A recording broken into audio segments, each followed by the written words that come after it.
Hey, how are y'all doing? Y'all didn't expect me to come on this episode, right? But it's my episode today. Me.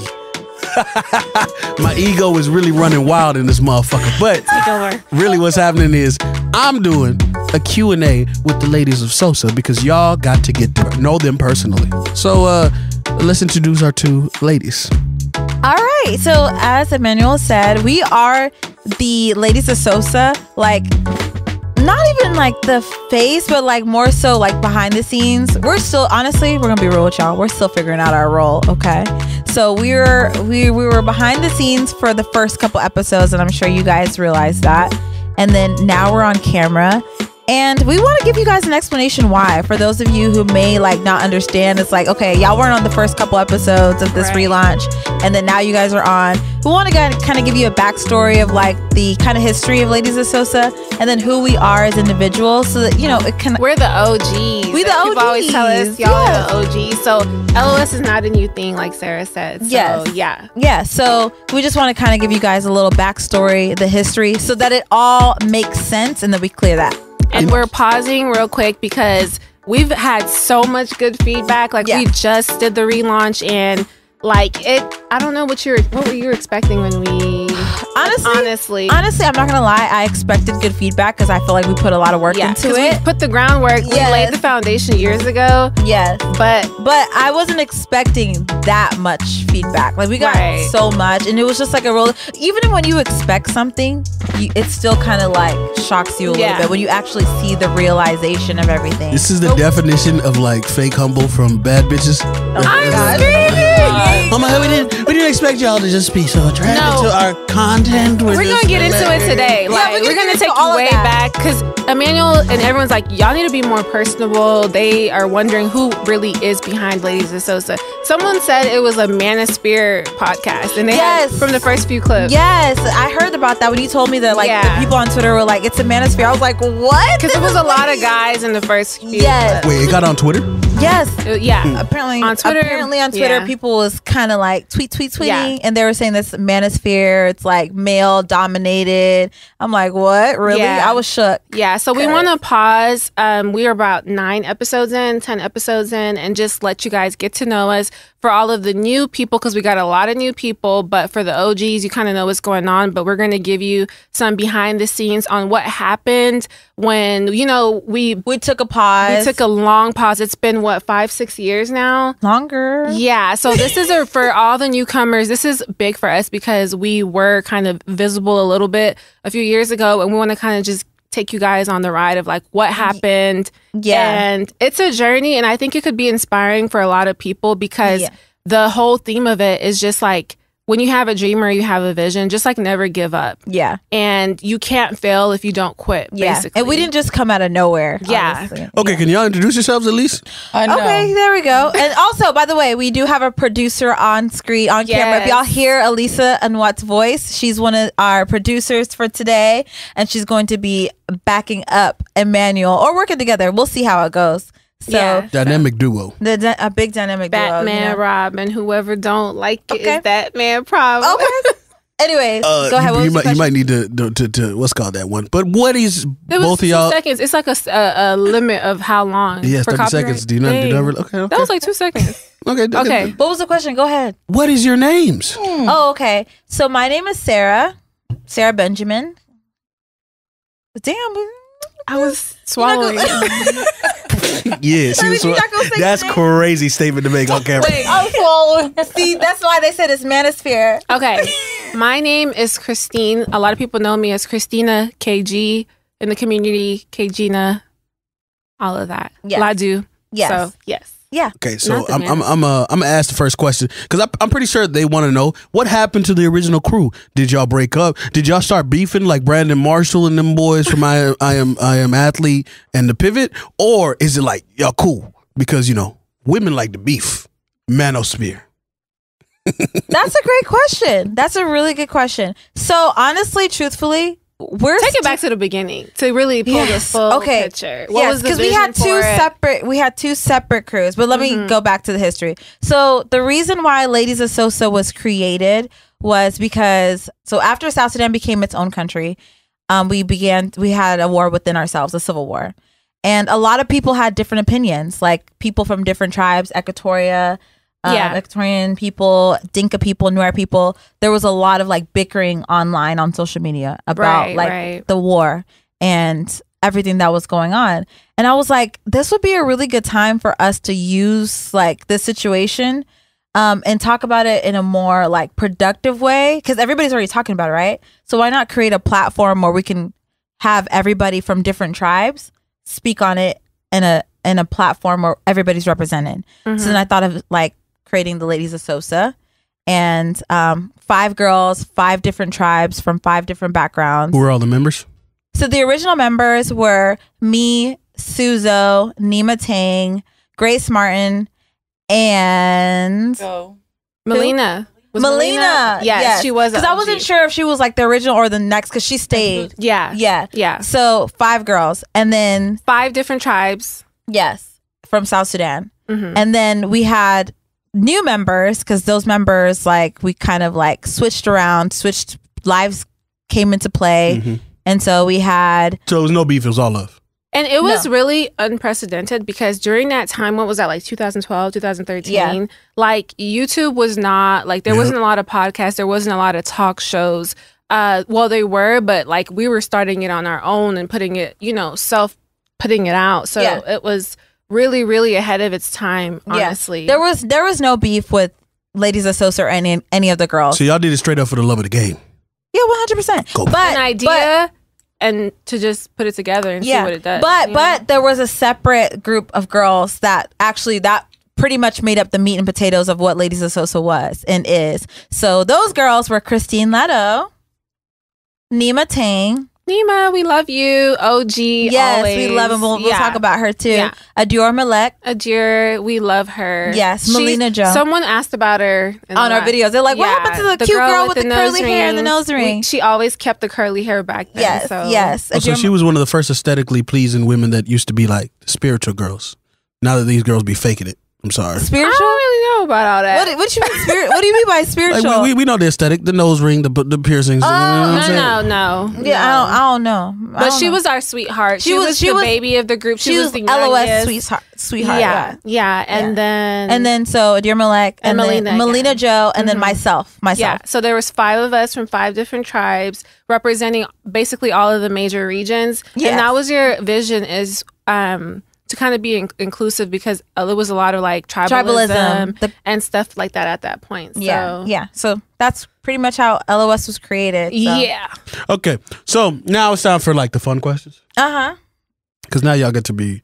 Wait, but he asked what happened. What happened? Because we started the season. We had like a good run. We talked about really hard hitting topics. We talked about child marriage. Oh, yo. Yes, we talked about tribalism. What else? We also talked about colorism. And we did the relaunch. We talked about it again, but we talked about it before too. Yeah. And if many of you guys don't know, during that time, I don't know if we can say this, but we were in Nima's apartment. Like, it was really grassroots, started from the bottom. Like, it was Nima literally thrifted the tables that we used and like DIY'd most of everything. I mean, that's real. Like, we literally like everything was. Nima literally transformed her apartment into our studio. And the guy she was dating, he was like the one behind the camera. And we would do our own hair. We bought a really cheap camera. Our own makeup, a laptop, and we would just come together, have call times. And we on the weekends, because a lot of us were in school. We were in college at that time. I was living in Houston at the time, so I went to U of H at the time, and I would have to drive for our plan to come just to shoot for the weekend. And like, call time would be like 7, 8 a.m. And a few times Sarah overslept. I'm calling you out. It wasn't a few times. It was a lot of times. It would be like, okay, we're going to meet up 8:30 at Nima's the weekends house. That's no excuse. And you know how hard it is to get up early? The only time that I could sleep in. I don't care. I know. So I'm there at 8:30 tired. And then we're like, okay, where's Sarah? Calling. Sarah answers the phone in bed. I'm coming. No. And then we'd end up shooting from like 8 to like 7 p.m. or something crazy, because we would bulk shoot. So it really like. Listen, I've been on it was for the love of what we were doing. Yeah. But we literally started really grassroots. So Yeah, but we got more questions. Okay. So I'm sorry. So and feel free to jump in there. No, I loved every moment because like Sarah is always late, and that's she. I know you not talking. We together. We together in that. That's my twin right there. Even at work, but it's all good. That's my twin because I be texting, I be calling her, and she be like, "Yeah, I'm on the road." I be like, "Yes, late together." Just for the record, I got here earlier than Emmanuel and Christine. No, Okay. oh, you're not gonna do that because for the last couple but that's shoots, the first two times. I've been early. I have not been on time. I've been early. But I'm just saying for the record. So today I was like, you know what? I'm gonna come y'all when viewers, I get ready to come. What's the date today? Just know that I was on time. I was here early, and they were on South Sudanese time. Okay. Wicked Ben. Lord. First off, y'all be quiet because like here's the thing. It's like she was later than me the first two times. I was here early. Okay. So let's bring it back to the show. But let's bring it back to the show. It'd be the shade for Long me. story short, what ended up happening when we were doing really good. We did a lot of big stuff in the community. We had events. We had what did we have? We had like a mixer. Yeah, we had an open mic. Open mic night. Yeah. We had like a few different events. We did a few. We hosted like the fashion show. A lot of different stuff. Yeah. And then we just stopped. Honestly, Christine, I think let's be honest. No, I'm not. I thought she was about to call out Christine, but like Christine. No, I'm like I feel like we have to have a vulnerable moment. I think like part of the reason why we stopped is like, yes, it was hectic because we were college students. I'm not like we were young. We were very young. We thought we were adults, but baby, we were still learning life, like understanding like even the topics that we covered. I'm like, I wouldn't even cover it the same way. That was not even my viewpoint. Yeah. Honestly, I was like, wow, we were so bold. We're like, we're really going to put ourselves out there. 21-year-olds. We're going to talk about child marriage.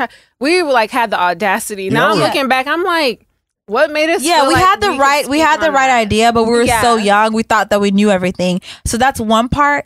But the second part, I feel like there was so much pressure, so many opinions that got to us. Quicker than we were ready for. Yes. So when all of like the criticism, the good and bad, I feel like the pressure. Yeah. Because honestly, I thought like whenever we started Ladies of Sosa, I'm like, yes, it's gonna be the first South Sudanese like talk show. It's gonna be good. I never thought about like the negative ramifications of it. I never thought about that because I was always thinking like it's a talk show. People are gonna love it like because it's like representation, blah blah blah. But then like you do it and then you get so much feedback. So and good. A lot of them good. And we are so grateful for that. But sometimes a lot of it is harsh. Yeah. And we're young. Yeah. And our parents are also like, when people are saying, South Sudanese communities, we're so big on reputation and like how we're viewed. It's like now that pressure's on you too because now eyes are on you. It's like, be careful what you're saying. It's like putting yourself under a microscope. Yes. And I think it was a lot. It was. Yeah. It was. So I think that played a part into it. And we were like, we all came together and we were like, okay, let's take a pause and come back together and regroup. No, but a lot more was going on at that time, sis. It was like we were thinking about where are we going to take the direction of the content? Like, are we going to do more like entertainment or are we going to like do a documentary? Like we went to go talk to these studio people and they were like, it was a lot of like big things happening. Like people starting to be like, okay, you guys should do this. We're going to work with you on this. You guys can do this. Like what you're doing is amazing. We should probably talk about that though. Yeah, it was like, because like so many people didn't know about our country. A lot of people were like, okay, like we see the potential, we want to work with you. And I think it was so much. And then like it was a lot of pressure. Yeah, we went to a marketing company. Let's just put it out there. Dang, we went to a marketing company. And they saw so much potential in us, and I think that we didn't even realize. Listen, they were talking about George Clooney. They were like, he loves South Sudanese. Yes, he was like, we're gonna reach out to all these like big people, and we're gonna do it. Wait, pause. Can I ask you a question? Do y'all think George Clooney been out here getting that South Sudanese coon? That's oh my gosh. See, that's a whole nother conversation. That makes sense. That's why he probably got his heart broken. I ain't gonna hold you. First of all, he's married. I know now, but at that time. 2014, 2012, 2011. George Clooney, he got heartbroken a couple of times by some South Sudanese shawty because I know how it is to get heartbroken by South Sudanese shawty. But you reminded me of Jodie Turner, the girl who was married to she was in Queen and Slim. She's gorgeous, and she's getting divorced right now. So I think there are some white men or white men love South Sudanese. Of course they do, and it's crazy because it's like black. You would think it would be like black men, but I feel like Hispanic men, even Arab men, you'd be surprised, and white men, they really like. Because y'all are the most beautiful women on the fucking planet. I think it's because like it's so rare to see someone like with that skin complexion, but I don't know what it is. I'm gonna say this. It might be controversial. I don't give a fuck. South Sudanese women are the most beautiful women on the fucking planet. And you should feel that way. And that's my problem with black men, because when they make the degrading music and stuff, it's like, you should uplift your women. No other, like, white men, Asian men, they don't really be out there like... Time about manosphere moment. What? How many South Sudanese women have ever been like, South Sudanese men are the most beautiful men on the planet? The most handsome men on the planet. I love that. I think that South Sudanese women really... love their men. Why you make that? And if they had their way, they would want to date their men. But I think that South Sudanese men, well, here in diaspora, y'all are kind of like falling within the whole black, I don't know, the culture, whatever. So it's like, you'd rather date outside your race. No, you gotta date a light-skinned girl. They have these jokes about like dark-skinned girls, or you even see it back home. Like they'll make jokes about like girls from Kenya or Uganda about skin complexion and stuff. So it's like, the self-hate is really coming from y'all. Yeah. From the men's side. It's projecting onto us. It's projecting onto us. And so the women are like, okay, we're going to go where we're loved and appreciated. But then when you say it blows that, your mind, it's a problem. Yeah. When you say that, it's like, go. Because so naturally, you're blaming us as women, we're like, we want to date our men. I find dark-skinned men and women beautiful because I see myself in them, but I can just see the beauty in them. But with a lot of y'all men, it's like y'all don't see that. So then we're like, okay, when we're approached by men of other races who find interest in us, honestly, at first it's really shocking because it's like, you don't even look outside of your race to see, you know? So you focus on, like, if I see a black person, obviously, naturally, I'm gonna be gravitated towards them. But for the men, it's not the same. So it's like, okay, if someone else from a different race or whatever can see the beauty in you and treat you and love you, why is that a problem? Can I challenge that? Example A. Yes, you can challenge that, but I do kind of want to speak on my experience since you said that. Please do. When I was in high school, I had a crush on this beautiful dark-skinned man. Gorgeous. Like, damn near my skin tone. Like, literally gorgeous. I thought he was so handsome. And... what happened, girl? Girl, so here's the thing. I thought he was attractive. Like, I've never had that mindset. Like, oh no, I need to date. I want a light skinned man. Like, I'd never had that mindset. I think all black people are beautiful. Yeah, you know. I agree. But like, I've always wanted like my skin tone, right? You know, my color. Me too, naturally. But you're the guy, I remember, because somebody told me like, I think he likes you too. But I remember one time we were like at lunch and he asked his friends. Like, he was like, I saw him like. Like, he asked his homeboys, like, that girl, how y'all feel about her? And I feel like they were like, dark skin. They were black? Yeah, of course. All of them were black. And I feel like they were all kind of like, nah, like, like, no. So that's the thing. That's what you get. Like, that's what our experience is. Our trauma, like, starts so early. And it's like, we're not usually picked amongst dark-skinned black men. And then when we have that trauma and we express it, it's like, okay, like, F y'all, like, y'all want to talk down on black men, blah, blah. It's not, no, we're not. We're not trying to talk down on nobody. Like, we're literally just telling you our experience. That's like real life. And now that same person is in my DMs, like, hey, what's up? Like, you've always been so beautiful. Like, chocolate. No, beautiful chocolate. I don't want to hear it. We're tired of chocolate. You should have been said that. You should have been. That was gonna be my first question. But I'm gonna tell my story before I ask. Yeah. Same thing for me. It's like, I've never had a black woman be attracted to me until I was older, until we were in. So it was never like, first question. I remember one day I was chilling and there was these girls that walked around, and then one of the friends was like, oh, my friend likes you. And then she was like, I don't like that little black thing. Whoa. You see what I'm saying? It's like trauma. A lot of these young black men have had the same trauma. It's just young black men aren't going to express it the same way. They're going to express it more of like a rough and rowdy way. And then that in turn gets the hate towards other dark-skinned women, because that was a whole dark-skinned woman that did it to me. Yeah. A whole black woman that was probably like a shade or two lighter than me. But what I realized at that point was, like, I never had hate for dark-skinned women, but I saw it throughout the thing, because I will never deny that black men have been terrible to black women. Yeah. But it's the environment that they grow up on, because they grow up with, i.e., imagine if your mother hated herself. And you get to see your mother tell you, well, you got to date these little light skin things. You gotta go after this girl, because you know what I'm saying. Or if you get that kind of influence from the media, it's not the black men that are doing it, right? Specifically. Yeah. But it's an accumulation of everything. That's why whenever I hear it's just black men, it's just black men, it's just black men. A lot of these black men are like, we're just the most upfront and just honest about it, straight up in your face. But when a black woman rejects you, that's a different perspective. Like, and I've never even heard it from that, because I feel like a lot of dark-skinned black men, they project their whatever they like their struggles with their skin tone onto like Kodak Black saying like, I'm already black enough. Like, I don't want to date no dark skin girl. And there's a lot of dark skin. That wasn't Kodak. That was he said that too. Kodak said that. It was the other Florida kid that was like, I'm gonna date a light skinned shorty. It was fuck. I forgot his name. I know who you're talking about. He had the same hairstyle. Yeah, like from Lil Wayne, like from the music when we grew up. So that's like early 2000s. Yeah, it's this everywhere. So I've never heard. I think also with you.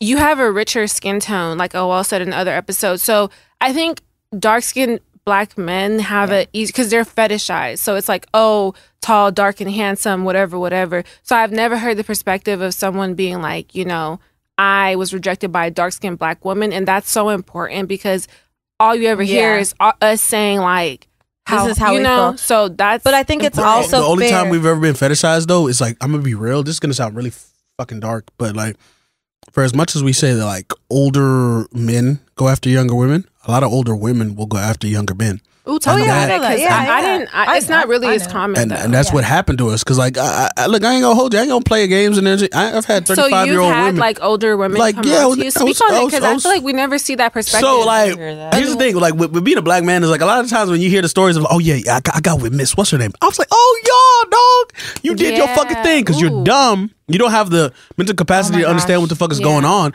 but you out here smashing Miss Jackson, Miss Taylor. But that's really like what is it? And then they were the first people to love your skin. That's rape. They're the first people to well, statutory. But they're the first person to ever love your skin. They're the first person to ever express like an attraction to you, and so you're like, I am good looking. I am this dark-skinned man. I am this person. So who like that's white deep because he's talking about women sexual predators. Older women sexual predators are easier to get around because they are able to move in ways where people just assume that's just a mother figure.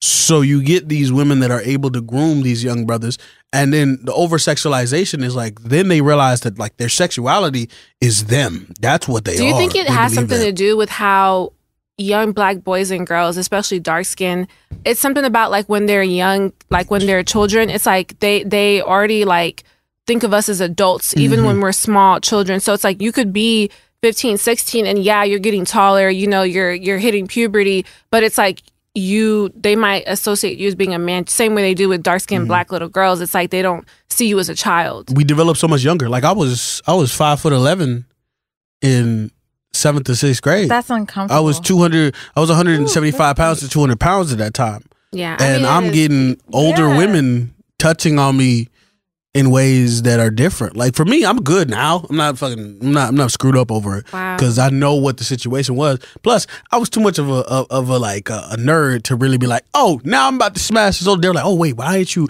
talk to Miss what's called that way? And I was like, because why the fuck would I talk to her that way? But you get OGs who have been assaulted themselves say the same thing. But anyways, no. Last thing I want to say before we move off of that. No, I've heard from so many men, and you'd be surprised that they've been sexually assaulted or molested as children.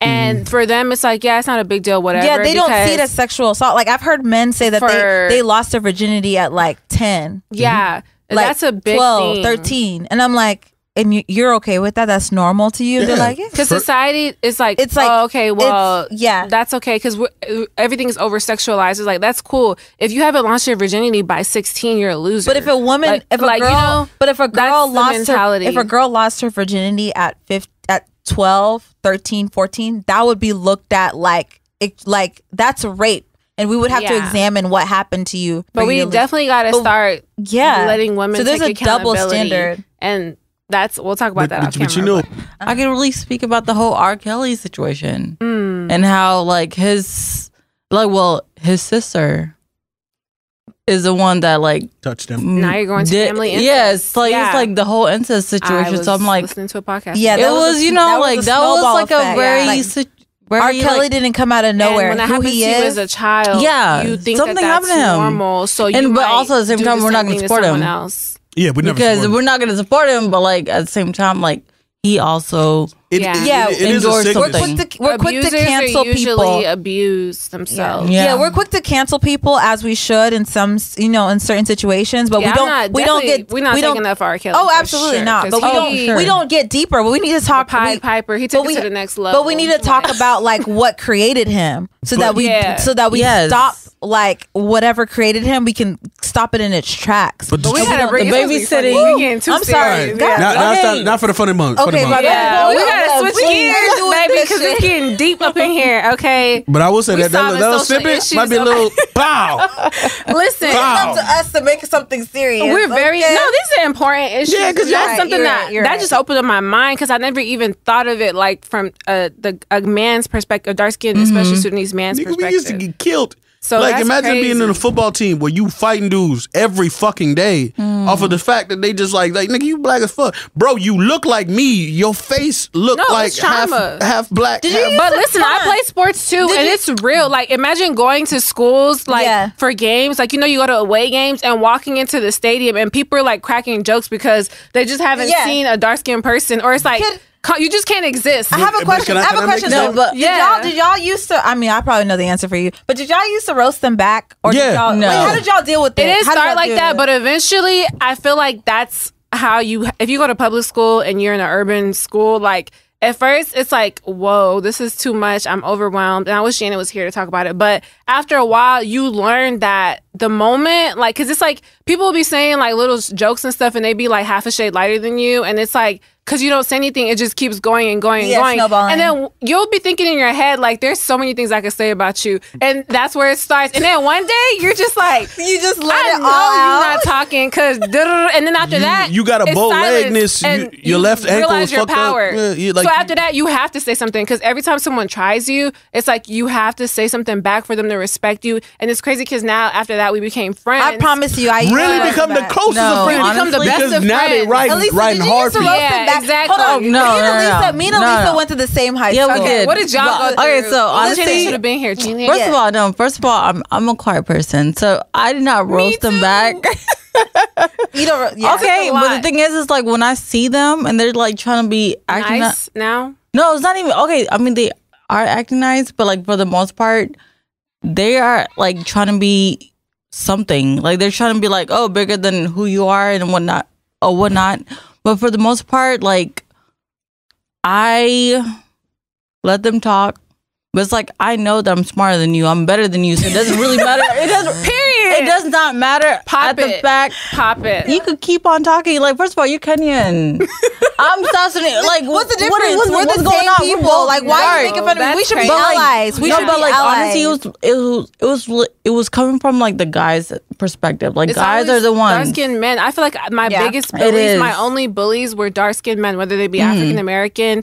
I mean, I didn't really go to school with a lot of Africans. You were just bullied for just being African, so they didn't bully me. But I think it was like their race to be like, I'm better than you. Like at first I was the lowest. Now they were roasting me before. But now here you come. So praise the Lord. Like now I'm finna get on you. I used to roast the asses back and joke with everybody else against you because now I'm not the lowest or the what Garan was talking about. Like everyone's like trying to find the lowest. Bottom. But women we can't really find that because not only were we dark, but we were women as well. We're women as well. Yeah, exactly. But I used to roast the asses back. Period. No, honestly, I remember in college. I'm like, I know you're not talking with your receding hairline. You're literally literally that's what taught me how to score. Because it got to a point where it's like me and Janet, because that was my best friend. She was on the panel a few weeks ago, and we were both the dark skin. They used to get us confused. Like they think that all dark skin people look alike. Christine, bring that microphone closer to you. Oh, I'm sorry. You stay with the faraway microphone. I'm sorry. Okay. I just don't want to be all up on it. Yeah. But yeah, it just got to the point where me and Janet would be like, "What is it? Like, what is the problem with being dark skin? Like, you really can't help the fact that you're dark." Wait, what school did y'all go to? We went to school in DISD. I don't want to. No. Say the DISD because I know exactly what school it was. Me and Sarah went to Carrollton, so it's a little bit. Y'all were in the suburbs. Are we allowed to say our school? Like, it doesn't matter now. On a podcast though? Yeah. We say it? Yeah. Okay. We went to Newman Smith High School. Yeah, so they were in Carrollton, if you know DFW Dallas. I was in urban, like I was off Park Lane. like 15 Our minutes school away was from urban, too. uptown, downtown. No, y'all were in Kelton. Y'all were in the suburbs. No, we're bougie a little I bit. was in DI. Yeah, y'all in a different school. I was You playing was in the against hood. the schools in the hood, like all the schools, like Pleasant Grove, South Dallas, Oak Cliff, where we go to tournaments and stuff. So, like, the bullying was different, even outside of school. And it wasn't until The parents would bully you. it wasn't until you stand up for yourself and say something back to where, and I played sports as well, which is what helped because like playing sports, you know, the cool kids, all the athletes and stuff, but still that was our saving grace. The fact that we played sports You and know, we knew all the cool I could kids, say this but about you, Christine and Janet.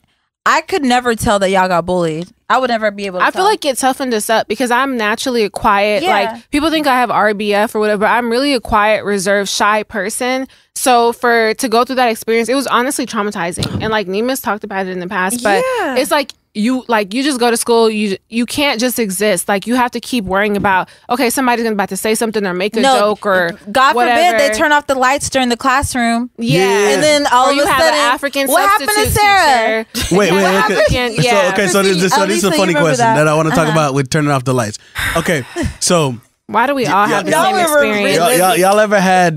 y'all ever had history class, and then they turn on the movie? You know what movie I'm talking about? Why Did God Forsake Us? AKA the Lost Boy movie. No, we didn't watch that. Y'all I'm didn't so watch the thankful. Lost I Boy? would I have thought you were shrunk talking in my about chair the if they Civil played War. that. No.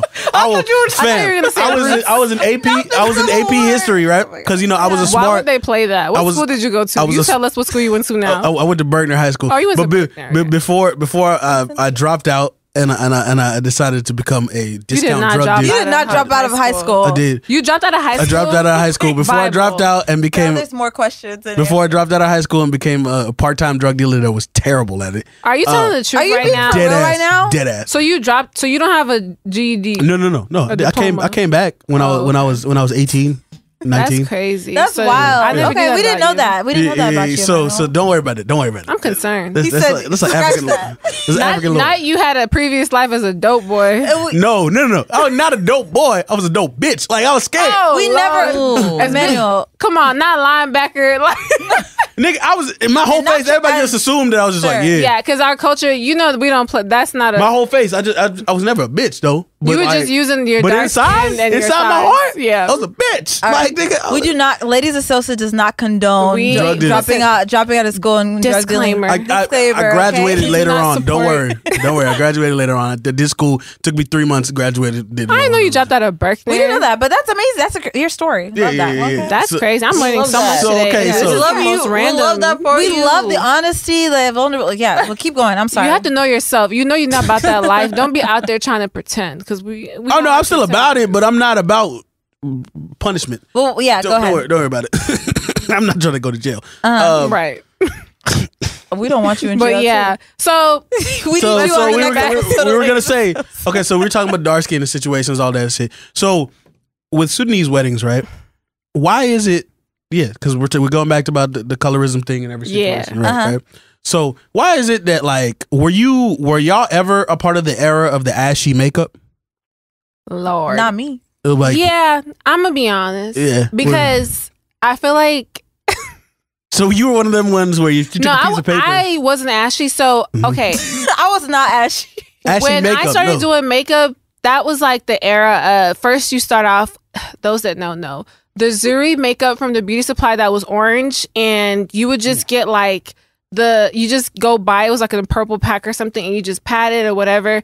And then I discovered that's when matte came out, and that's when I was like, wow, I can get foundation like that. Changed the game. Because at first I was going to school with the Zuri. This was high school. Yeah, and I see what you're saying. When I saw matte came out and it had like the dark skin makeup, and after that it was over. People started acting different at school. I went from being bullied to like Bad bitch. now, it was crazy. Bullied what to a bad good bitch. foundation That can should do be for like a you. little book. Bullied to I bad never bitch. wore, but I've never wore ashy makeup. We didn't wear makeup like Queen that back Latifah. I'm sorry, Queen Latifah Ben had her cover girl. Y'all remember that cover She girl? did have cover. She girl. had that but cover the girl. shades. Shout out to our girl Nima. The shades Yes. was off. So Hey, talk about Queen Latifah, man. Look, shout out to Queen No, Latifah. Queen Latifah. If No, hold you on, would have hold been on. straight. You would have been my hold on. future sugar mama. Okay, well, screaming. damn. Sorry. Queen Latifah did have her makeup palette, foundation palette that had like different shades of dark skin. It probably didn't have every shade. It didn't have like all the ranges. It was, but ashy. I felt like I could work with some of it. So I used. I don't remember when that came out. I don't know why I went to. I feel like your friends, because someone showed me, and I was like, okay, but I don't know why I started with beauty supply. I should have. I started with drugstore. Yeah, but that drugstore makeup, like Queen Latifah did her shit. I don't know if it's still there. I don't think she's still. It's still I think it covered. So again, okay, so this is gonna be another question that I have to go into because I'm leading this to the realest question. So y'all ever had a brother or a friend who dated a woman of the white culture? Lord help us. And they be in a club and then they make out with the person or they kiss the person or anything, and you just see their face go completely white, like they're going to war. No, I did not see. Can you ask the question one more time? The makeup patted on that man's face after he kissed a girl. Oh, I've never experienced it. Never experienced it. This is my trauma. Yeah, I guess so. This is my trauma. Let me just tell you something right now. If you date a white woman in your life, which I stopped doing that. No, I didn't. That's a lie. But when you ever date a white woman, sometimes the makeup gets on your face. And if you're a dark-skinned man, it looks like you're a Sudanese man. Because when we go to war, what happens? We put that fucking That's the same thing if you're a dark-skinned woman and you date a white man and your makeup is not set. Or if you're a dark-skinned woman that first date your first white lesbian, just remember, be what careful are you talking about about? the makeup situation. Lesbian? What are you talking about? I'm talking about white people's makeup getting on our skin. Transfer? Okay. Yeah. No, you can hug them up. This is our first real podcast. This is such a podcast. We've never done that before. We just saying whatever. We've never done that before, so I can't relate. I'm sorry. I don't know. No, but to bring it back to the makeup. Okay. Shout out to Mac. They were go ahead. Yeah. Okay, no. Shout out to Max. It's for our because that's free advertising. Back then they didn't want us. Now we hot. They all on us. That was the story of high school because it was like a shift. Our generation was a generation where not like being African in school went from being like a curse to like a blessing. You grow up and it's like a blessing, and not everyone is like it's weird. It's ooh. It's water. Be quiet. Okay. Yeah. Keep going. It's weird when you go. Yeah, we tripping. Keep going. It's weird when you go from being like overlooked or like whatever to like now. It's just weird. Okay, Wendy Williams has entered. Wendy Williams. Listen, honey. How you doing? How you doing? All right, can we get a shoe cam? I miss Wendy so fucking much. Can we get a shoe cam? No, we need, bro. We shoe cam? Plop them plumpers back on the. Yo, look, Emilio came through with the snake skin. I need you to show the tip. But he can't walk. Roach Steppers 2000. Okay, period. Look at the corner. He has the steel-toed metal on the front. Stop playing. No, it's insane. You got to take them off and show them because it's literally crazy. Hey. Okay. It's giving South Sudanese cowboy. If this is not Texas, I don't know what it is. It's giving South Sudanese cowboy. I didn't want to say nothing when I walked in. You get that clip. I didn't want to say nothing, but I'm glad you brought it up. They don't know. I'll be putting on them snake king lemon pepper stuff. Stop playing with will in any corner. Y'all don't even know. No bugs are safe. I got my pink lemon pepper steppers. Is the pink boots high? Those are given. What is that movie? Friday After Next, like the pimp with the shoes. Cat Williams. Hey, slow the motherfucker down. You're gonna spin this shit. That's roasting Emmanuel, the comedian. We have Lord to. have mercy. But no, because I got to talk about you both of you shea butter babies. You know what I'm saying? Oh no. You know y'all look expensive. Thank you. That's why I like hood women because I'm not the. Wow. Oh, you cheap. I'm not cheap. When I have the money, I will definitely go shea butter. Do you like Zelle, Cash App, like? Go get your nails done. Do you do that or what kind of guy? Yeah, I'm a trick naturally. Christine, you're a trick. When I have it, gonna think you a city girl. Now I'm not a city girl. She's not a city girl. No. It's not city girl. It's our culture. Come on, as you're a man, like come on, not city girl. Just like, do you? I know, but I don't. If anybody come for Christine, I'm going crazy. That's gonna piss me off. Relax. Let me spit I'm not a city girl. some real conversation shit. But I got standards. Like for as much as I talk shit on this guy, I don't think every person should do it. Right. But if any dude is Sudanese, like the truth of it is, we tricks naturally. If that's your woman, I'm not saying just be cash apping girls. Like if I really fuck with you, I'm gonna trick on you. I'm gonna be like, hey babe, what's up? You hungry? If she says I haven't eaten, within your capacity, because it's not always like doing the most. It's like, okay, if you know where you and your partner are at, like if you're like, did you eat today? Send her $20 so she can get herself a DoorDash. That's not a trick. So that's mean you have to define. No. But that's not trick. But it's in American culture, it still is, because like here's the thing: I'm not tricking right now because, bro, I'm not gonna date unless I got it like that right now. If you got, there's a reason why I'm working 3 jobs trying to get my comedy up, get all this stuff. Because I know the music gonna go though. The music gonna go because we just heard a little something, y'all. Y'all stay tuned because now stay tuned for seasons. Now I'm a fan. Yeah, you know. Now you got me chocolate blushing. You can't see it, but I'm chocolate. Now you on my playlist without even being on Apple. Keep it linear.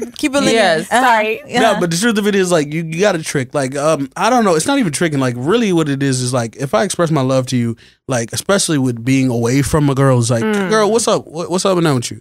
Like, bam, okay, let me give you a little bit of money. Also, I'm gonna be real with you. When a girl really likes you, I love that. When a girl really likes you, like, I'm gonna be real, 100% honest. She'll be like, hey, babe, what's up? And I'll be like, oh, it's my birthday. She'll look out for you. She'll be like, let me get you something. And then they'll send you something. And you'll be like, wait, babe, don't do that. And then a lot of men don't realize that if a woman really does fuck with you, she gonna spend all her money on your ass. Like, she will do the same shit that you do to her, and you're like, hey, stop it. And if you get take mad. care of your woman and you make her feel appreciated, I mean, she will do for you. Get on the mic. Can we also speak about like being submissive as well? Like, the fuck is submissive? Yeah, it's just like, you know what? Honestly, if he's taking care of me, or also at the same time, like, you've been with this person and he's doing everything that's right, you're gonna take. Yeah, you're gonna take care of him. You become submissive. I think when a man is in his masculine, it naturally puts you in your feminine, and you want to be the nurturer, the caretaker. You're like, okay, like, you want to do all that stuff naturally. Can we be honest real quick? I'm sorry. I feel like that's what's missing when it comes to these conversations between men versus women. It's like, really, it really just is the balance. Yeah. Like, if you take care of me, I'll take care of you better. Love me, I'll love you better. Like, that's really how it is, like, human nature is. Yeah. People want to make it like a match, like a versus. It's transactional. Actually, you know what's real? Let me be real with you. This rivalry between men and women are done wrong. You know what the rivalry should be? It should be with your significant other on treating each other better. Right. That's where the man and woman rivalry is. A lot of people don't realize that all this energy that's happening right now is innate in our nature. All our nature is, I'm just gonna treat you better. I'm gonna get you this big ass fucking what's called. Yeah. And then she's gonna hit you with I got these sweet ass berry pie shits. Shut and up, you just like, you're going back and forth like on some real loving on each other. But we need each other. And it's like, whenever you play your role, then you'll like, you know, I feel like right now it's like we're doing these gender wars, like men versus women. But at the end of the day, when a man is able to be in his masculine, the woman would, like, we have certain roles. You know how dumb that masculine feminine role is? No, but here's the thing. Can I say something? Yes. Go ahead. You know how dumb the masculine versus feminine role is?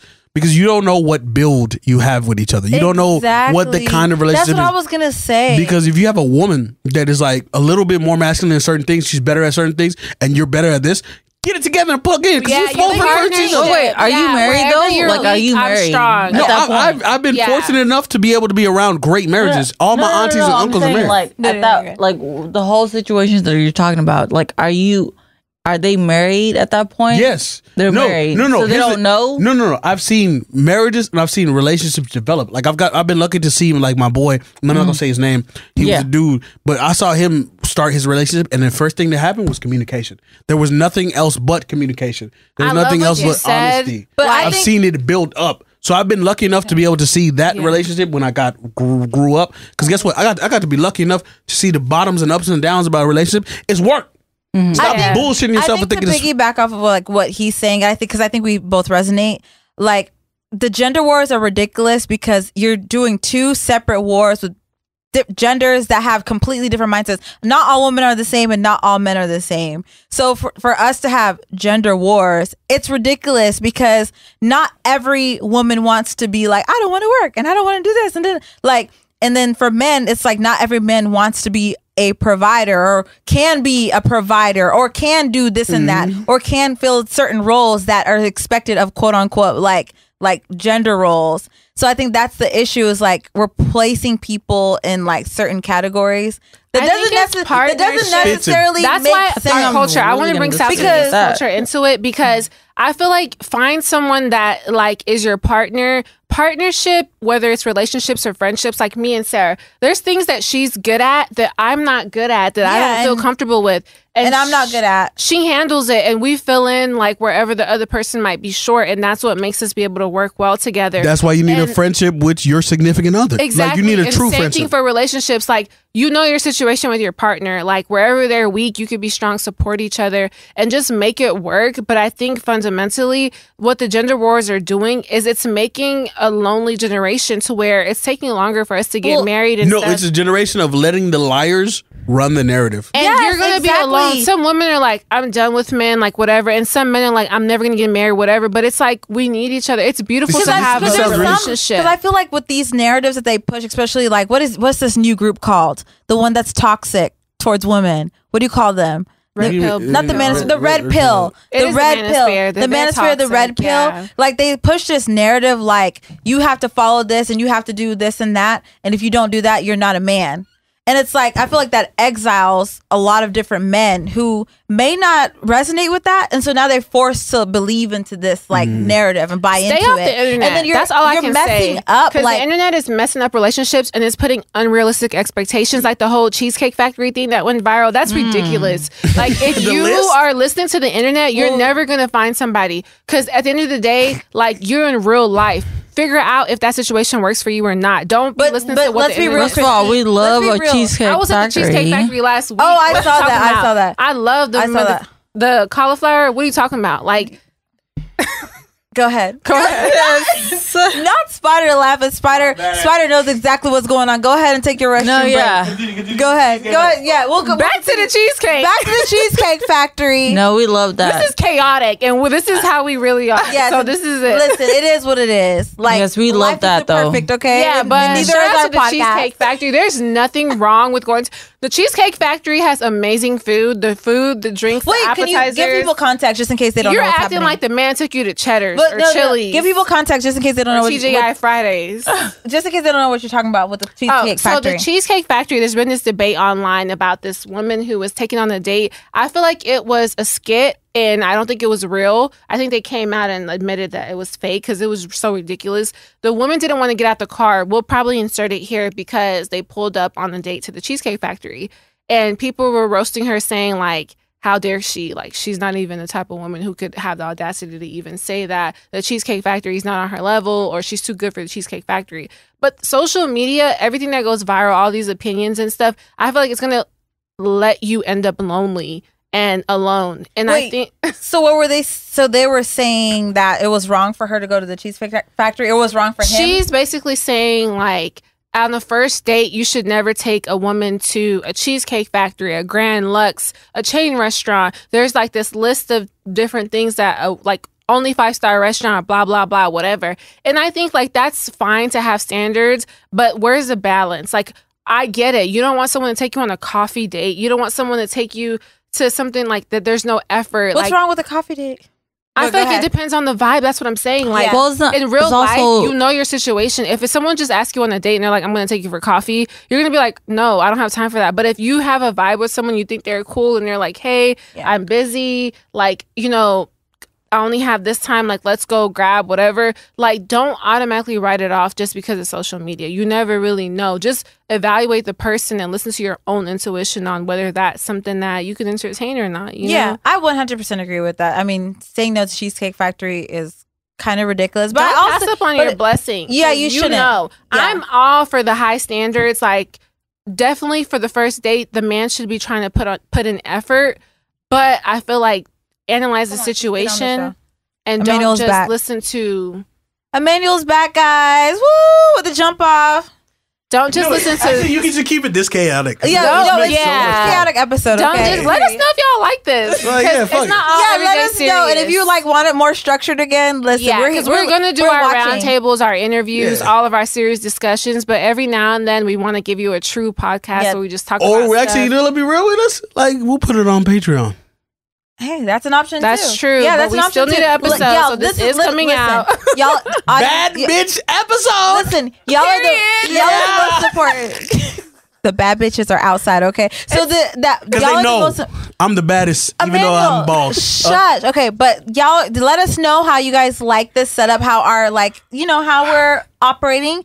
And if you guys like this more, we'll do it more. Yeah, it's based on y'all because y'all are our people. Y'all are our family. The Sosa Fam. We love y'all. But anyways, go ahead and talk about the cheesecake. We're talking about the cheesecake factory. Basically, don't listen to social media. They are gonna let you end up a single cat lady with like 10 cats. Because let's be honest ourselves. I was gonna tell y'all both the same thing. It's like most of the time, those people that run the narratives are just old bitter people.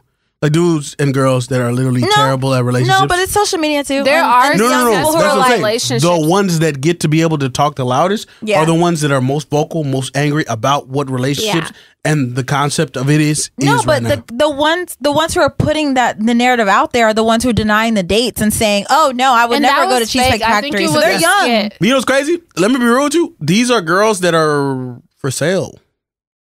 That's true. Social media, OnlyFans culture. A lot of that has changed, like dating to be super transactional. Like city girl culture has made it to where it's like, oh, if he doesn't do this, if he doesn't spend this amount of money on the first date. I'm going to be real. I feel like city girl culture, I feel like it started off good. Yeah. Because I feel like it was like about like having boundaries, like women being standards. like having standards, having boundaries, like don't accept the bare minimum. Have standards. You can have a nice you can have a nice dinner. But it started to like transcend into something that's like different where it's becoming transactional. Yeah, it's becoming now transactional. Can I be honest with y'all for a second though? Y'all have the perspective of like pretty women. Huh? Y'all have the perspective of pretty women. Now he's pulling the pretty privilege. No. Let me be real with you. So a lot of pretty women are able to do this, but a lot of the everyday regular girls, well, that's not everyday regular. Everyday regular girls aren't going through that, and they think they can be that. Me as a regular everyday nigga, I know I can't be no trick, motherfucker. Nigga, I work 3 jobs. That's fair. Yeah. That's fair. I be going through it, nigga. Like you know what I'm saying? I'm a slow hustler. Not everybody's Carisha. And that's the thing with the internet. Exactly. Like, yeah. There's regular everyday people, and you don't have to aspire to that standard because that's not your life and that's not your lifestyle, and that's not relatable to you at the end of the day. And they don't realize how soul crushing it could really be when you realize that you might have potentially sold yourself for money, and then you realize what you actually have to do for that money. So a lot of the times these girls think, oh yeah, when you ever get a man with his money, he's just going to be able to just do whatever the fuck he wants to do. Or then sex work, like OnlyFans, all of that, like they don't show you the dark side. Like, yeah, you're making a bunch of money, but there's always pros and cons to every situation. And you need to know yourself, and you need to know what your person, like, I know that there's OnlyFans and stuff like that out there, but I know the type of woman that I am. I know mentally it would break me as a person because I'm just not built for that. Yeah. And there's people that are built for that know themselves, but it's really important to not let the internet and like sometimes just like go touch some grass, like log out. Go, like, you'll be really happy. The real world is not on the internet. If you tap out of the internet life for a little bit and just live your actual life, because this is not normal. Use the internet for what it's for. It's not normal. It's not your real life. What we're going through. We're like a social experiment. Like, human beings have never been, like, subjected to so many different opinions and so many, like, it's sensory overload. So it's like, really live your life and don't try to, like, look at something online and try to emulate, because everything is fake on there. Yeah. So just be yourself, and I feel like you'll be much happier. Yeah, and a lot of the narratives that are being pushed and stuff like that, it's dangerous because social media is kind of like a new era. So people don't realize like how, you know how they say like, I'm not responsible for raising your child. Yeah, absolutely, you're right. But like also at the same time with the social media generation, you are somewhat responsible. We all have a social responsibility. What is y'all's toxic pseudo trait? AKA toxic Sudanese trait. I'm always right. I feel like I'm always right. Oh, you one of them. I'm gonna fight you for the whole time. I'm changing, okay, for the better. You're a spicy Latina, yes, as they call it. You don't think I'm changing? I don't think that you're. I mean, what do you mean you're always right? Oh, okay. Well, I have my friend, like Elisa's on the show. She has told me that like I feel like I'm always like right about something. Like I won't back down on something. And she's like, you always feel like you're right. I feel like that's a pseudo trait though. Like that is a little bit. We have a little bit of like we stand on it. We stand on our. So we're not taking accountability. That's pretty much what we're talking about. Okay, well I take accountability. Okay, accountability. I feel like go ahead. Not it's getting personal. Okay, well, what's your pseudo trait? Second, I would say that the conservatism. I feel like I didn't realize it till I got older. How conservative I actually am. You didn't realize you was an auntie until you became an auntie? I'm turning into an auntie Until for he real, became and that's an true, auntie. But you know what? What works. I'm sorry. So you love Trump?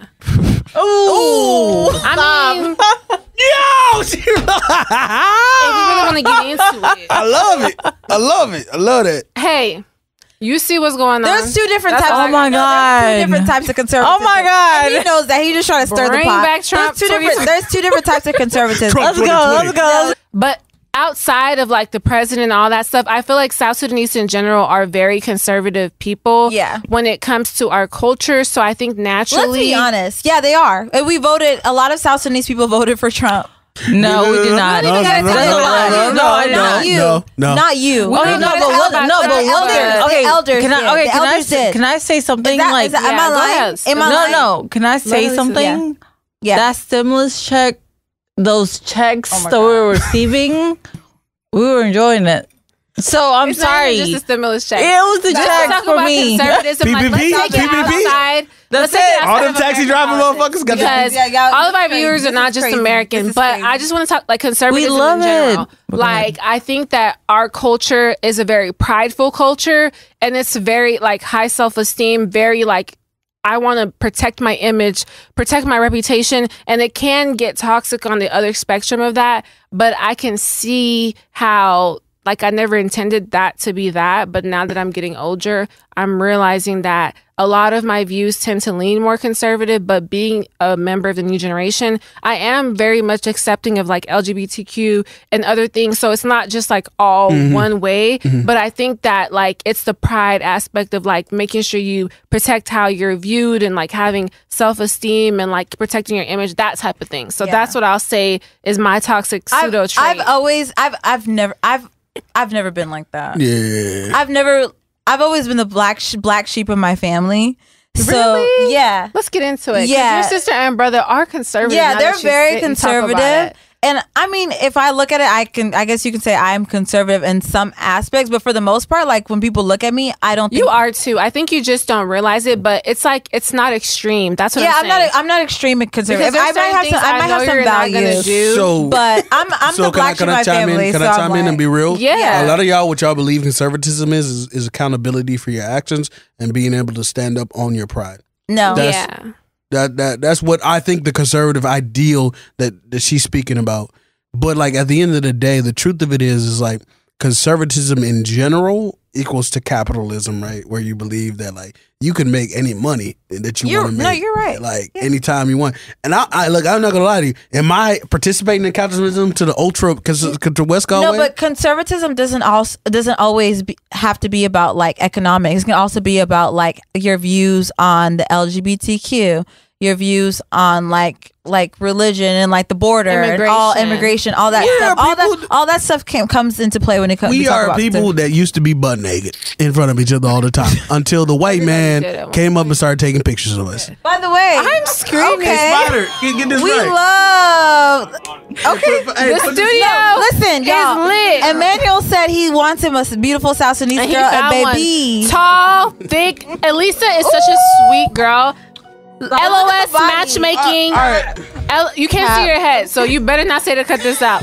right, LOS so- matchmaking. So we this, are any eligible singles. Colorism. Why are we not dating each other? LOS is solving that problem, Yes. live and indirect. Yes, in the you want studio. a South Sudanese man or woman? Please. Message us. DM And do us. they not look good together? Look at this? Not Look the at numbers this. are being. Is this your wife? It's matching. Hey. it is matching. Ayo. Anyways, the first question, like, I'm for real. Okay, This is so- why we came here today. This- God works in mysterious Listen. ways. Because Yes, y'all you are. wouldn't have done this if we had a full panel. But because it's so intimate, First it's off, letting cheers. the Let's vibe. take a shot Let the together. vibe speak for itself. The vibe. And we love that. Oh, okay. Are we interrupting? Do we need to get out? I feel like we're it's giving interrupting it's a giving moment. Get a room. We're It's giving get interrupting room. a moment. I'm enjoying But myself. I love this. Cheers, Sarah. Cheers to us. Okay. We always make magic happen. Listen, matchmaking with LOS. Hit us up. We're literally good at this. I'm not even. Okay. Whoa. Y'all, this is a family friendly podcast. My bad. Let me. Hey, we're gonna reconvene afterwards, but let us finish this off. What do you mean? Let me just go to the next. Yeah. Hey, we're gonna come back off camera. We can't do this on camera. Yeah. Let me go. Ooh, it got spicy, a little foggy up in here. It's getting a little hot. Can y'all put the air? No. Put the air down. What? Oh. Ain't nobody see that. Ain't nobody see nothing. Wow. Ain't nobody see nothing. My innocent eyes. Anyways, let's go. Anyways, Can we go? PG-13. Babe, can you pass me a little bit of drink? Ooh, babe. Oh, babe. Ooh, you said submissive, right? Earlier. As a man, like I want a woman that can also make me submissive. Ooh. Like, See, Emmanuel's we'll very emotional, intelligent. Yeah. Because like people don't realize this. A lot of our fathers have been emotionally submissive also themselves, and also have had women to tell them, "This is a woman's subject. Shut up." They haven't been able to be in touch with their emotions. I feel like a lot of our men, like, they shut off. I don't know about y'all, but I feel a like man you're in a very healthy relationship, in touch with your, like, you know yourself, and I respect that. Have you ever talked to Sudanese men that have been in a good, healthy relationship? Like elder? That have been in good, Our healthy age, relationship. I feel like even our age mates, it's a lot going on. I'm gonna tell you this: most of the really great leaders that are subconsciously the leaders, if you peep them, they're the ones that are financially the most responsible, the ones that actually get the shit ran through and actually have the best plans. They're the dudes that have a woman who is able to tell them what their opinion is and are able to get the women right. Behind every great man is a good woman. It's a good woman. I'm gonna tell you this right now: a good Sudanese woman will change your fucking life. No, I agree. Yeah. I feel like South Sudanese men women who are married live longer and they have a better quality of life. So that's what I'm saying. The toxic internet, like, it's gonna let us miss out on something that's so important to human like beings in nature. And I feel like I'm interrupting a date. Oh my gosh. I love it, Sarah. Let's not be a hater. Oh no, yeah, we can't. What they call it, cock blocking, what this new generation call it? No, don't auntify us too early. You grace blocking. You grace blocking. But Emmanuel, we really are making magic and matchmakers out here. We talked about colorism. We talked about why are we not dating each other. We literally, I feel like I see a vision of something working out between these two. They're don't be surprised if you see like a South Sudanese dating Spider, site. I hope you're getting this. Our engineer. This is history in the making. When they get married and have kids, they're going to remember Ladies of Sosa. And they really match. That's what's crazy. I never saw it until I saw it. Come on, God bless my little light skinned shawty. Anyways, light skin. You are light skin. He call every dark skinned girl light skin. That's darker. That's lighter than not you don't milk chocolate to his dark chocolate. Like they're light skinned. We love it. Look at me. Like South Sudan. Okay. All right. Go ahead. Anyways, the real question for me here is like, do y'all think that South Sudanese women are more attractive and better looking than South Sudanese men? That's a crazy question. Yes. Let's answer honestly. Ooh, Elisa said yeah. Yes. Okay. So can y'all go ahead and add? Because I know I'm not attracted to women. The women are beautiful. No, he's saying the women look better than the men. Come on now. You could come on now. A beautiful woman. Yeah, I mean, no, but the women are beautiful. But I'm like, are they more attractive? I'm not attracted to men. Are they prettier? I'll say this personally. I think that dark skinned people are gorgeous, and I don't think that South Sudanese. Stop being political. Let me be honest. We being fun and we being goofy. Stop. I'm gonna be honest. I'm gonna be honest. I feel like there are some really handsome South Sudanese men out there. And I think that's the thing. As dark-skinned women, we can see the beauty in our men because we can see it in ourselves. Right? So we never ever had that issue. I think dark skin is beautiful. Like, I can see the beauty in someone no matter whether they're pale, white, pink, whatever, dark, blue, black, purple. Anyways, okay. You know, so you know what? I feel like you want me to answer the question that you want me to answer, but I do think that South Sudanese men are just as attractive. I think we're equally beautiful. With women, like, we put more effort. We might beat our face. That's why they think we're manosphere. Whatever. Why? Because they ain't gonna be honest. This is honest. No. You want me to tell y'all I think y'all ugly because that's a lie? No. You don't think we're ugly. It's just we got to be compared to the most beautiful people on the planet. But y'all are beautiful too. Did you not see Garan going viral the last few we have a lot of beautiful people. Maybe they're not getting as much exposure, but I think we equally have a lot of beautiful people. And And to be honest with you too, a lot of people have been saying you're beautiful and KK is beautiful. So I think so you that's gotta the thing. No, accept honestly, that, because why don't you want to accept? I told you that the other day. You tried to say something that was like self-degradating. It's not or even something, and I told you no, because that's not true. It's not even just like the of us being like thin framed or whatever that makes us beautiful. It's really our skin. You think like I think. I love the fact that you automatically knew what the fuck I knew what you were talking about. Yeah. But it's not just like the thin frame that makes us beautiful, and a lot of people have like combated that by saying like, oh my gosh, those men are beautiful, and they're talking about all of y'all, and it's not just because of like, oh, this person looks like a model. It's because of your skin. It's because of your features. It's not even just the skin. I think but that it's a person can be attractive irrespective of skin tone. You know what it is? Can I say something? Like, for the most part, like, honestly, we love our men. We love our South Black women really do. Like, and I mean, like, they're good. Men. They're always gonna be good. Yeah, but go ahead. No matter what. Y'all need to pipe down. Go ahead, I know y'all in love and everything. Love at first sight. But no, y'all need to let us finish this episode. It's like, because okay, go ahead, because I felt like you had something you wanted. I was gonna say something. She wait. She's blushing because he started looking at like, listen, we can't work with this. I'll say what I wanted to say. I wanted to say the fact that like, here's the thing.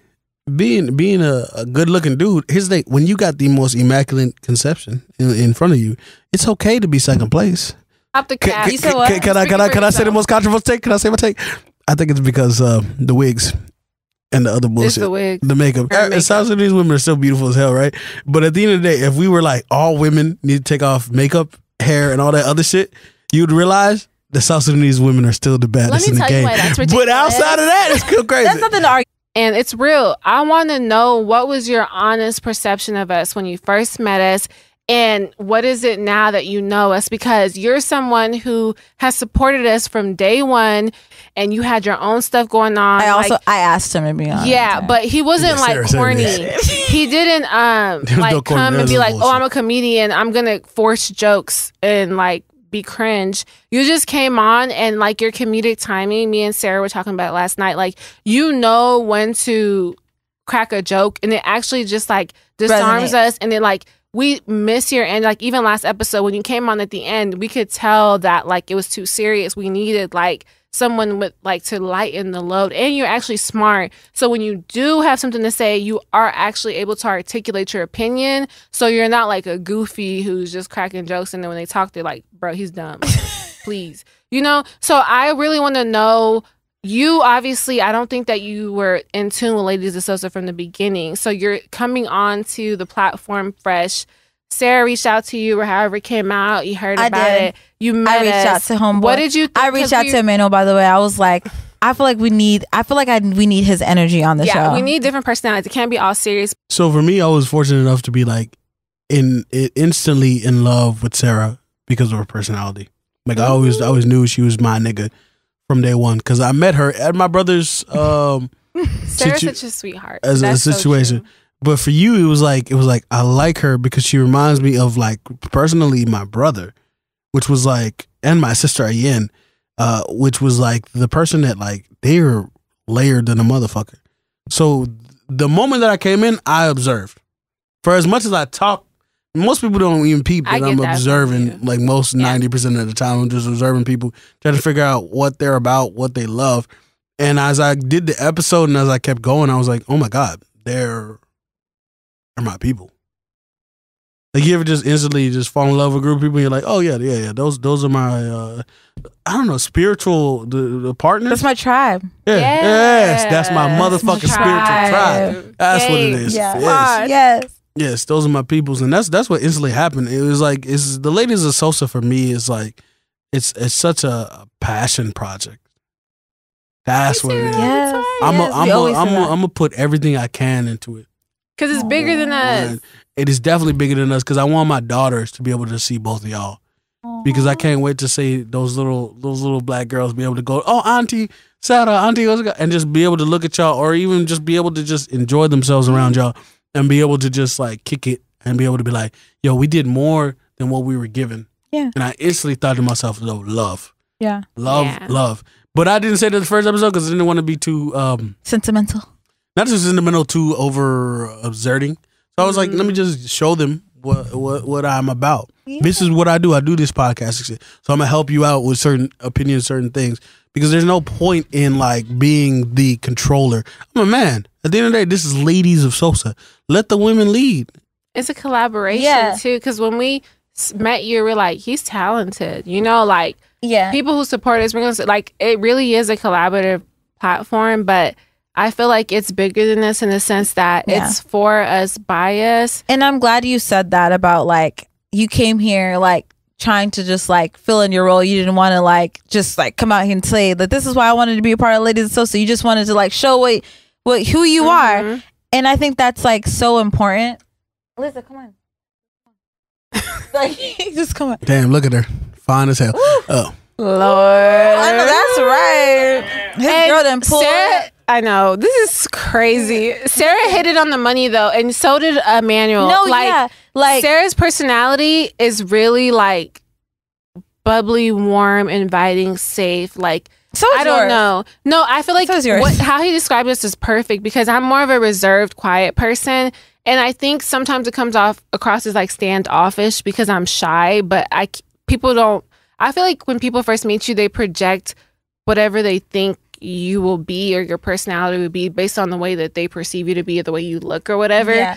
And I feel like that's why we work well so much. Because, I instantly thought big sister.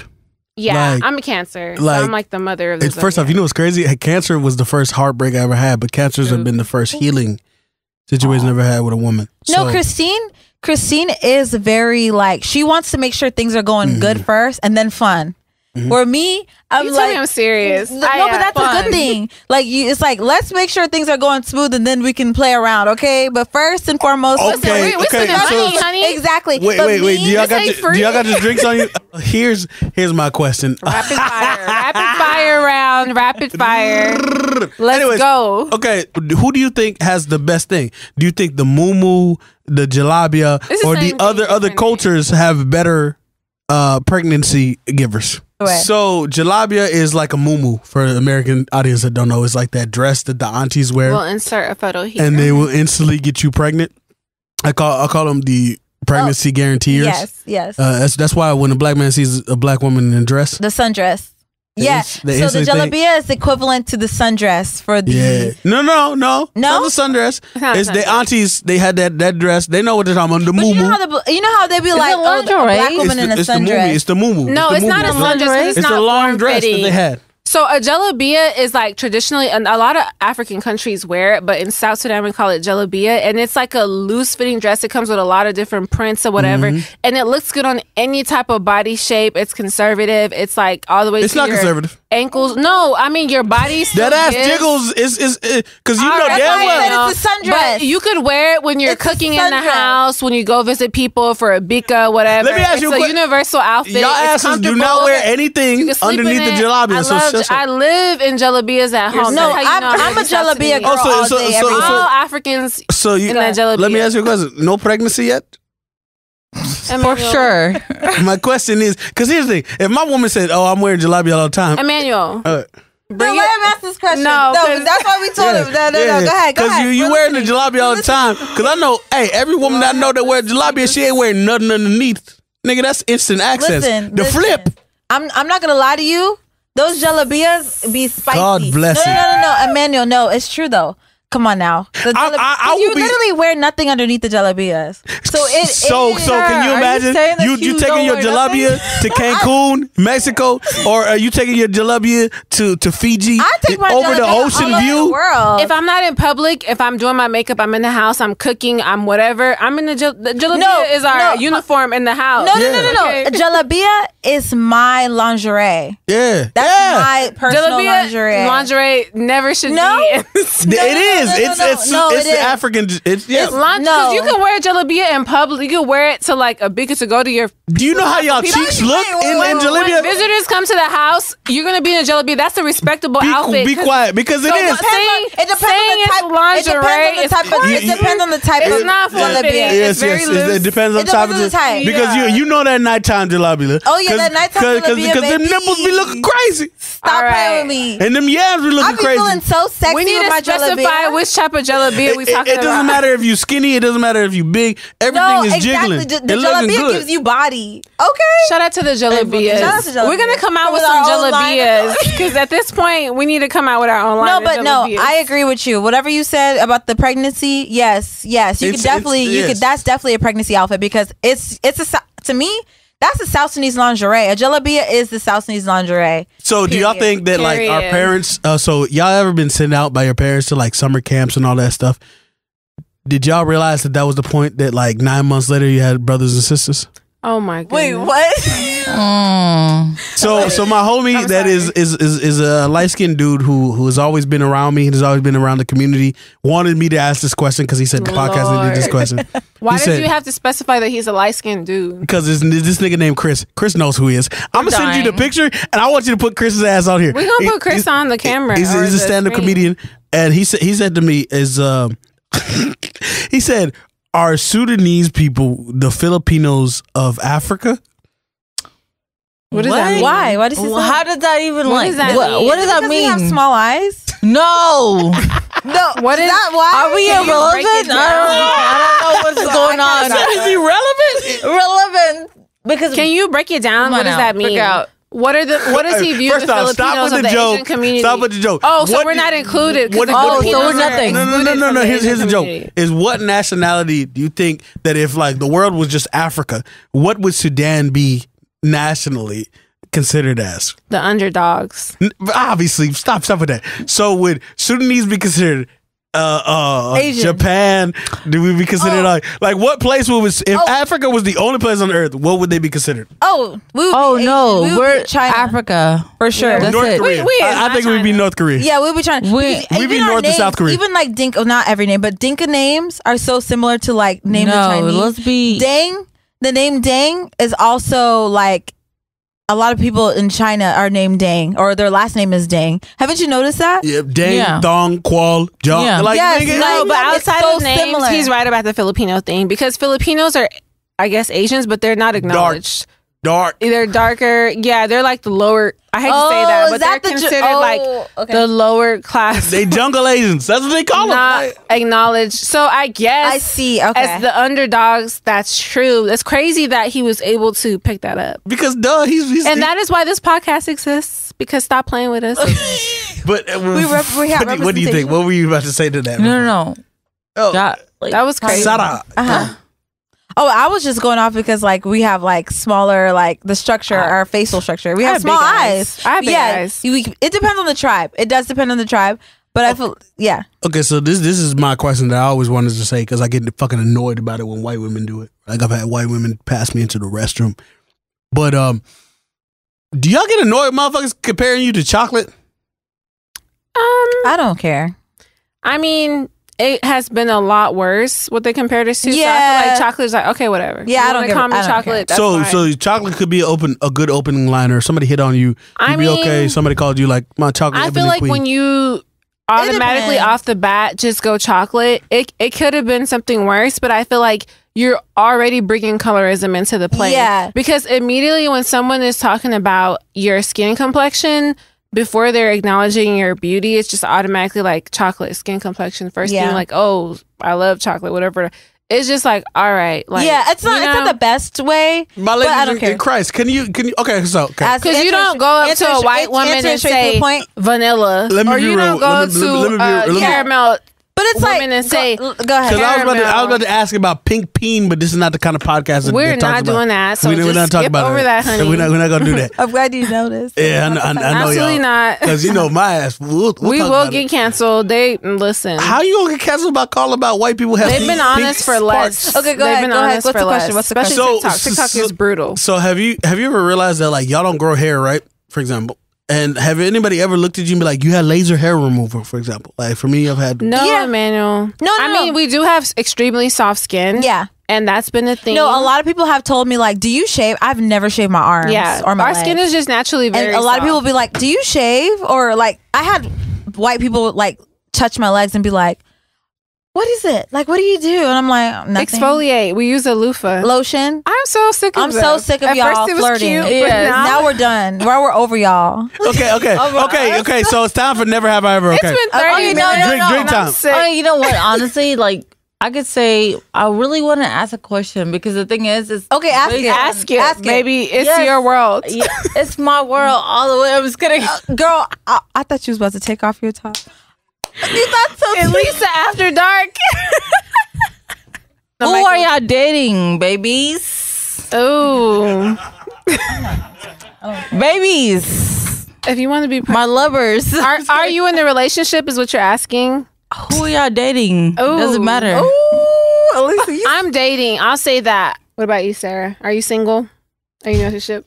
What does that mean? I need verbal. I need you to verbalize. Speak on it. What's going on? No, she Like don't I want said. to. She don't want Like her I DMs said. to go dry. Mm-mm. Address it. Wait, what? She want to keep because you know how artists they won't tell you if they're single or relationship because they want to like it's bad for. I mean, we have to like Ask Sosa. her- ask No, the Lady question. Sosa. Okay, from Elisa. Okay, so Lady Sosa, like honestly, like what are y'all like trying to do to make it in a way where a lot of people are gonna Gravitate to it. Towards us. Yeah, Can we answer that question Okay, afterwards? y'all Can I can do a speak fuck about that. question before? with all the stuff that y'all have been, the podcast and everything like that. What else can we like see expect from us and expect as well? Yeah. What's the kind of Oh yeah, that's I love that question. Not the political correct question. Y'all about to piss me off. Both of y'all get back to your position so I can answer this question normally. Thank 5 you. more minutes. 5 more Please, minutes, let's please, end and then it. y'all can Let's go on just a end date. it because this is crazy. Then y'all can go to McDonald's. Let's just end it. Okay, like let me finish. Not they're going to McDonald's. Yes. Yeah, so Let y'all me can go finish, to and then y'all can Waffle go House. whatever and do whatever y'all gotta IHOP. do. Anyways, so McDonald's, but go thank ahead. you. I'm gonna answer like a South Sudanese elder. Thank you so much for that question, Elisa. Go. You're welcome. You got another question after this though. This is the best question. So the way that I'll answer this question is I want to say thank you to Christine and Emmanuel and Thank you Elisa very and much. Spider for being here. We really appreciate you We all. do appreciate all of the efforts that you have put together for us to put this program together. Inshallah. Respectful. Thank Okay. you. Okay. Thank you. Okay, now seriously. But honestly, I feel like the goal for Ladies of Sosa is not only to grow the podcast and our social media pages. It's more to like build a sense of community. And this is just like an avenue for us to do that, which is like media. And to continue to grow that, have more events, and like hear out the issues that we're hearing throughout the podcast. Like we hear like, oh, there's not enough like events for us to meet people. There's not enough businesses for us to support. There's like this and that. Like just hearing that out and putting the pieces together and figuring out ways that we could either help, because obviously we're not going to be able to fix everything, but just to do our part. So create events. Yeah. To create the conversations to like make a better South Sudanese diaspora, and whatever that we can do that we can fill in, we're going to try our best, and we want the community to be involved. We really just want this to be a community project, honestly, more than anything, more than me and like Christine like super heading everything and being like, oh, we're going to figure it out, we're going to make it happen. We want it to like be a collaborative thing, and for this platform to belong to everyone in our community, sharing our perspectives. Like I guess Sarah and I saw that there was a need for us to give a voice to our people because we're a lot more visible, whether it comes to modeling or sports, basketball, all of that. But I feel like you see us, but there's not really any depth to who we are as a people. So I feel like this platform is for that. So you can see that we have personalities. We're regular people. We come in many different shapes and colors and sizes. And Ladies of Sosa is a platform, ultimately, which is why it was so hard for Sarah and I to come on camera, because when we relaunched, we really wanted to collaborate with our people and give our people a voice and let it be something that can be leveraged. And that's what it is. So whether it be roundtable discussions or it be interviews. We have a lot of content coming for you guys. We're going to do a lot of interviews. We have some interesting people who have a lot going on, whether it be business or sports or entertainment, music. Like, we're covering all of that. And we just want to tap in and create a space for our people. When I go on Google, when I go on YouTube and I search South Sudan, there's not a lot coming up for us where it's like this, where it's like just people just talking and giving a perspective into who we are. Yeah, and a lot of the feedback that we've gotten is like, you guys are healing my inner child. Like, I'm seeing myself. I'm happy to see like representation, seeing myself in you.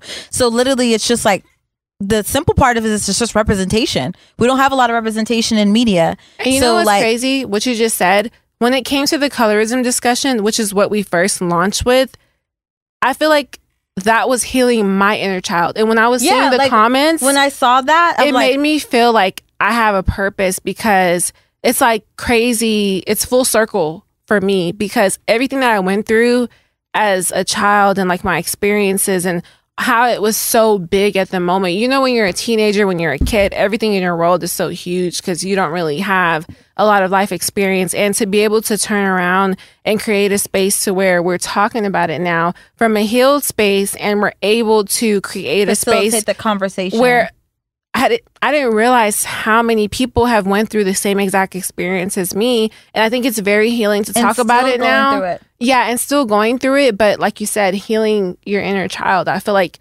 it's changing me. Like, every time we do certain topics, it's not just for y'all, it's for us as well. Yeah. Which is why we're coming up with ideas, because we're just going off of what you guys are giving us as feedback. And we what resonate. We resonate with what you guys give us. Yeah. Right. Yeah. Let me come from an audience perspective. Thank y'all. Thank y'all. Thank y'all. Thank y'all. When I first came into this place, I said I was coming from an audience perspective. Watched a piece of what y'all did, and I said to myself, "Oh, these girls, them girls."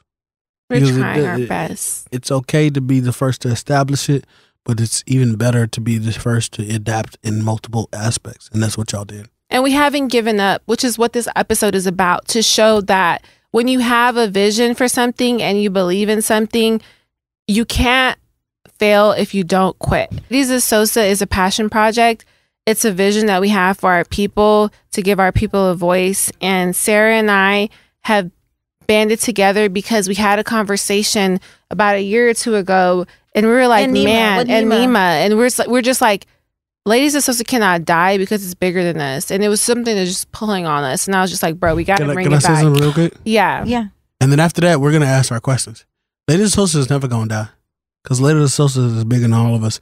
Because, you know, I see Ladies of Sosa's ending not at all with our passing away or anything. We're going to be 95, 96 years old, but you have generations afterwards. Can I be vulnerable? What the vision is to be collaborative, but I feel like for it to supersede us, like you said, for it to be a legacy project to where it can outlive us and our kids. Like, we want it to be something for our people. We're a new country. We're the youngest country in the world. We're only 12 years old. And with the new country, we don't have like big media houses established or a big entertainment industry or music. So whether you're in music, whether you're in tech, whether you're a content entertainment, creator, whatever, yeah. you're groundbreaking right now. You're the pioneers for our baby country. And you are literally a symbol of representation for South Sudan, because there's not a lot of us doing things like being in the spotlight. Being in the spotlight. We need to highlight that. Even if there's talented people in South Sudan. Yeah. Don't ever forget. We want to be network. Having the spotlight on them, it's like we don't have that, because there's not a lot of resources for us to like, you know, showcase these that's people. Why it's a platform, because it's like, if you're doing something that you feel is worth sharing with the world, Ladies of Sosa is where you bring we want to like whether showcase it be that. Putting together a skit, whatever. We want to collaborate with people who have something going on, and then broadcast it using our platform to show people and everyone in diaspora back home, whatever, what we have going on. So what y'all are saying is, no matter what it is, if it's around or based around the Sudanese culture, come over here. Yeah. Talk to us. We'll be able to get you platformed up and get you right.